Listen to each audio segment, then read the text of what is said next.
ভারত যদি জনগণের আকাঙ্ক্ষা পূরণে ব্যর্থ হয় তাহলে নেপালের মতো জেনারেশন জি আন্দোলন এখানেও শুরু হতে পারে, এমনই সতর্কবার্তা দিয়েছেন ভারত রাষ্ট্র সমিতির নেতা কে.টি. রামারাও।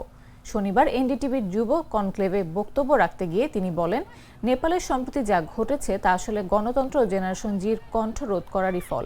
প্রথমে যখন জেনজি প্রতিবাদ করছিল তখন তাদের নিয়ে মিডিয়াও ঠাট্টা করেছিল, বলেছিল তারা ইন্টারনেট বন্ধ হওয়া নিয়ে ক্ষুব্ধ, কিন্তু বাস্তবে তারা তাদের ভবিষ্যৎ নিয়ে প্রতিবাদ করছিল।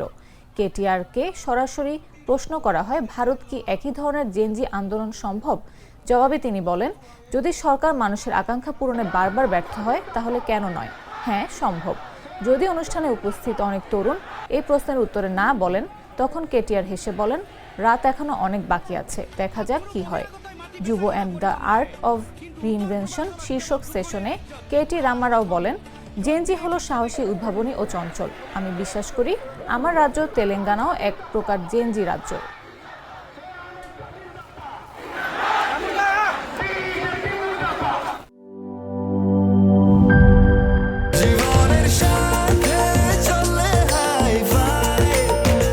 স্বাস্থ্যকর অল টাইম ফ্যামিলি কেক, সব সময় অল টাইম হেলদি লাইফ।